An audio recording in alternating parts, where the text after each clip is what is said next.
A dream that once seemed impossible 8 years ago became a moving reality on April 7, 2024. The son of a plumber lifted the belt his daddy never won 2 years on from returning to his WWE home. A company that once threatened to kill his own American dream of one day being the megastar he knew he could always be. However, Cody Rhodes' decision to bet on himself and request his release from WWE in 2016 kicked off a series of events that not only changed his own life, but the industry as a whole. So what if all that never happened? Well, it's funny you should ask, because I, right here, have got a few thoughts. So I'm Gareth, this is What Culture Wrestling, and here is what if Cody Rhodes never left WWE in 2016. Once the Stardust makeup had been packed away for good, the American Nightmare was soon born. After leaving WWE in 2016, Cody Rhodes would go on to make towns all over the globe.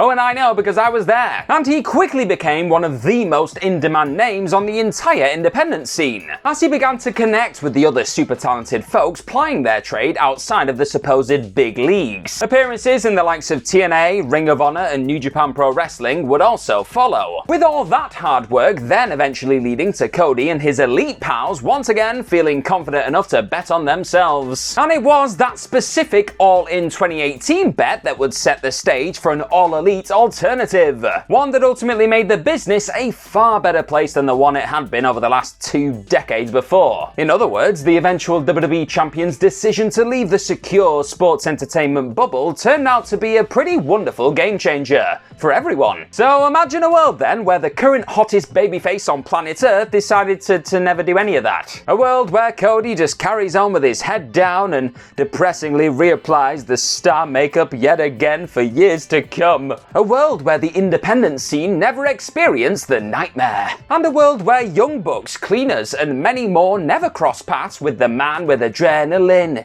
in his soul. The more you think about it, has there really been a more impactful talent departure in wrestling since the turn of the millennium? Sure, CM Punk turning his back on wrestling in 2014 really sucked for those people that were just praying for some change in this industry, but the business wasn't really affected that much by his departure. WWE just kept doing their thing, didn't they? Whereas the consequences of Rhodes' exit are still being felt and seen today, and likely will for years to come. But what if it never went down at all, I ask? Well, for one thing, Samantha Irvin probably wouldn't have been delivering the emotional words of "and you" in Philadelphia. Before we get to all that though, I want to know really quickly, what has been your favourite Cody Rhodes match that went down outside of WWE? You let me know in the comments section down below. The Cody Rhodes found wandering the WWE halls in 2016 was a very different bloke to the one that now carries the company on his back into its bright future.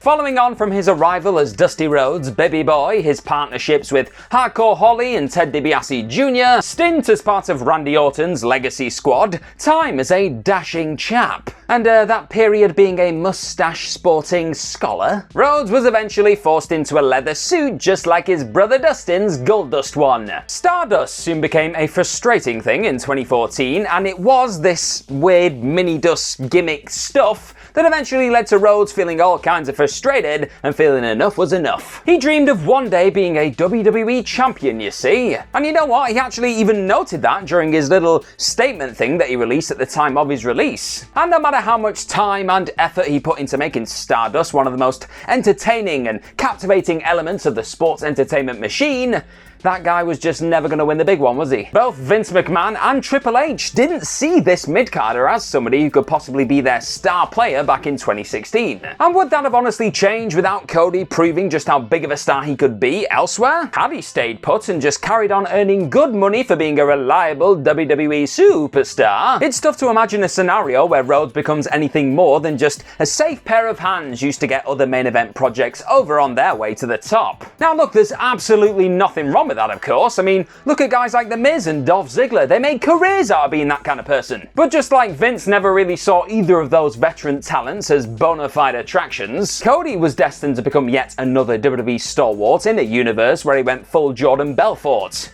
he's not flipping leaving. I mean, he'd have probably found a way out of the Stardust silliness too at one point, possibly even reverting back to being a Rhodes as he added a few more Money in the Bank appearances, mid-card title reigns, and WrestleMania Battle Royale eliminations to his CV. Yeah. His glass ceiling would have been devastatingly clear, and it definitely wouldn't have been enough for a performer who clearly just wanted more. But it would have been a living at least, and one that a ton of people within the industry would have given the right arm for. Some things are just more important than money or job security, however. And it was Cody's bold move away from his WWE comfort zone in 2016 that showed the world that McMahon's organization did not have to be the be-all and end-all. Oh yeah, and thanks for watching this video today, folks, and if you like what you're watching, then hit that subscribe button down below for more What Culture Wrestling stuff in your life. While Cody Rhodes obviously wasn't the first ever person to request their release from WWE, or even the first to really make an impact on the independent scene in the wake of leaving the world of sports entertainment behind. I mean, Drew McIntyre brilliantly reinvented himself during his stint on the independents from 2014 to 2017, don't forget. But Cody's exit was still arguably the most influential. A number of performers watched how Cody went about his business after that WWE departure in 2016, admired the deserved success that eventually came, and were inspired to do something similar. Without Rhodes leaving WWE and writing his famous list of wrestlers that he wanted to lock up with in the coming years, Mustafa Ali isn't inspired to do something similar with his own campaign video, one which saw him calling out people like Will Ospreay and Matt Cardona. And that's actually something that Ali himself has said. Oh yeah, and speaking of the Deathmatch King, Matt Cardona, when speaking to Cultaholic a couple of years ago, actually said that Cody, he proved what was possible outside of WWE. With the former Zack Ryder even saying that he used Cody's blueprint but put his own little spin on it in the wake of his own departure from WWE after watching Rhodes change the business all those years ago. Those are just a few of the many performers whose lives were affected for the better after a Cody Rhodes 2016 to 2019 run that proved just how much money, freedom, and joy could be found outside of the WWE system if you really wanted to put the effort in. Do performers like Ali, Cardona, and many of the other former WWE talents who left the company post 2016 have the confidence to float around the independent scene and build their brands there without Cody turning his own American nightmare dream into a reality? Maybe not. It was during this glorious time that Rhodes was eventually introduced to a pair of young bucks and a certain best bout machine too, with that friendship forged in the wake of his 2016 exit changing the business forever. On the back of Kevin Owens introducing Cody to Matt and Nick Jackson, the trio alongside Kenny Omega and Hangman Adam Page would eventually spin off from the New Japan Pro Wrestling stable known as Bullet Club, with the Elite then becoming arguably the most crucial faction of the last 2 decades, remarkably selling out an arena in 30 minutes for the first ever All-In event in 2018, and the creation of a brand new WWE competitor known as All Elite Wrestling soon followed, as Cody, the Bucks, and Omega took on the roles of executive vice presidents in the Tony Khan-funded alternative. Now, the formation of AEW obviously was not a one-man job, it was an all Cody, but as Cody himself put it when talking to Ariel Helwani on the MMA Hour recently, without all of the names that I've just mentioned, including Cody's and a few others, this wrestling company would not have happened. Put simply, a world where Cody remains a WWE superstar in 2016 is one that will never be All Elite, which means CM Punk never returns to wrestling. Maybe. The Punker himself has recently confessed that he came very close to returning to WWE before he actually arrived in AEW in 2021. But that obviously didn't work out in the end, and it was Tony Khan's company who eventually welcomed Punker back into the wrestling business. And I mean, whatever way you look at it, without Cody leaving WWE and eventually becoming one of the major reasons why AEW existed in the first place, Punk simply doesn't have that other intriguing alternative when his potential WWE return doesn't materialize. And he isn't the only one whose career would look somewhat different in an all-elite-less version of this Codyverse. For the longest time, if you really wanted to make a name for yourself on American television, well, WWE was the only real major player in town. But thanks to the Elite, Brandy, Chris Jericho, TK, and so many more, everyone from world-class free agents to former WWE names, to those independent talents who would have likely never made it onto an episode of Monday Night Raw,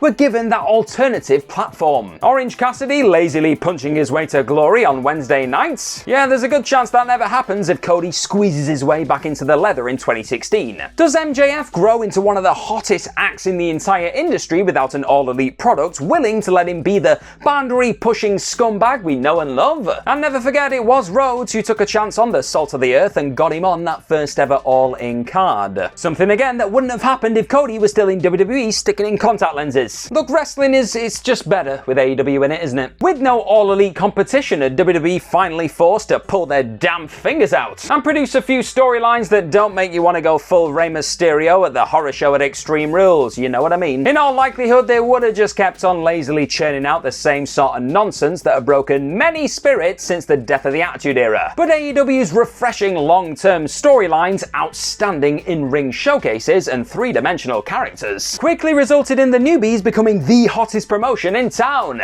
And WWE, well, they went full Michael Jordan and they took that personally. Seeing how well a certain Elite saga was doing on the other side, it was not too long before Roman Reigns and the rest of his bloodline pals started telling their own epic, long, multi-year tale. Then there was that other story that just had to be finished when a certain American Nightmare made his return to WWE at WrestleMania 38. With WWE once again feeling brave and patient enough to let a 2-year fascinating arc play out before Cody finally closed that specific book. It was those storylines in particular that helped drive WWE to its most successful era, probably of all time. But at the very least, one of those two all-timer tales does not play out the same way it did if Cody remains the Prince of Dark Matter in 2016. Oh, and that sensational comeback in 2022? Well, I mean, it's stating the obvious a touch, but that's not possible, is it, really? That legendary arrival inside of AT&T Stadium? Forget about it. The best WWE trilogy of the last 10 years opposite Seth Rollins? Not a chance. The tremendous visual of a torn titty Nightmare battling it out in a 5-star Hell in a Cell classic?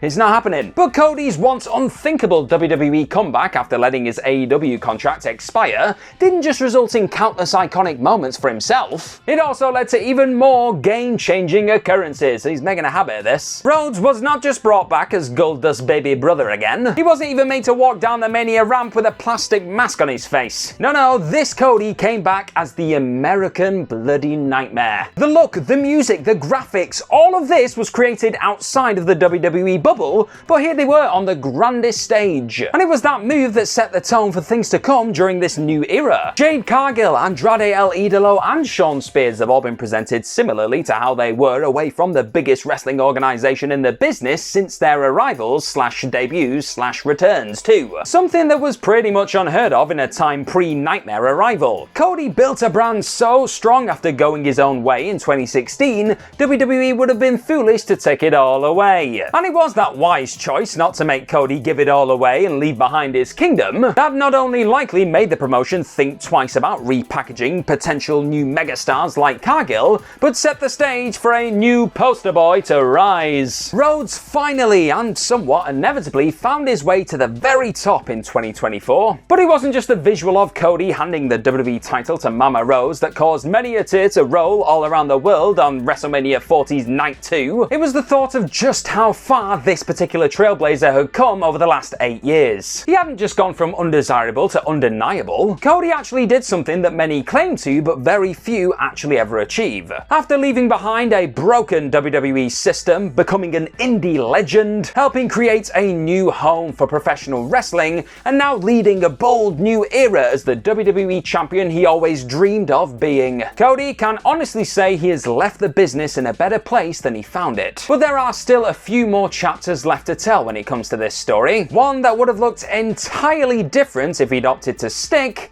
rather than twist in 2016. Now then, have you enjoyed this What If Cody Rhodes Never Left WWE in 2016 video? Right, well, seeing as though this is now dropped after WrestleMania 40, it's probably safe to go and check out this What If Cody Never Finished the Story one too, because he's done it now, we're fine, but it is still fun to look at what would have happened if he didn't. Anyway, I'm off, bye bye!